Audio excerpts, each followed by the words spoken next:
Hey everyone, welcome back to Code of the Row. In this video, I'm going to be going over on how to create a single player mesh that's only visible to the player with FPS animations, and then third player mesh that's only visible to others in ACF.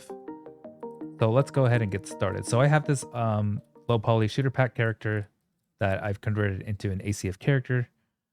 And what I'm going to do is so you'll see that there's a third person mesh here and an FPS mesh here. So first, for my first person character, I already have the anim class set up, and I'm just going to scroll down to the rendering tab while the skeletal mesh is selected.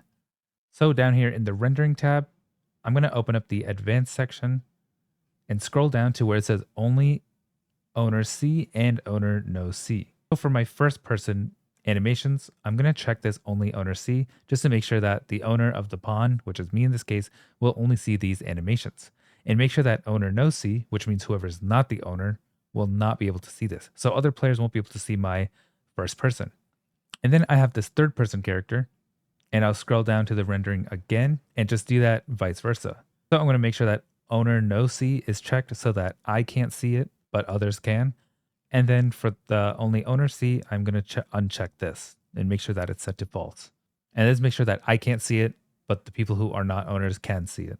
So now when I go over to my game and hit play, and first I want to set this as 2 players, and I'll set net mode as listen as server. I'm going to hit play, and now you'll see I have 2 characters. So I've spawned in my main character with an assault rifle and my other character with this sniper rifle. So now you see that I can move around as my character, and it's not using my third person animations because when I look down, I can't see my leg. Even if I jump around, I can't even see my own shadow that's projected by my third person. And if I were to switch to this character, you'll see that can't see my legs again. And for this character, I see him as a third person character. But if I were to do something like hit F8, it's going to look really weird because both will show. So it'll show that there's a first person setup that's actually holding nothing in this case, it looks like. And the shoulders are kind of just driving off back here. And then you'll also see a third person. But when I take ownership of this pawn, I'll be able to see both.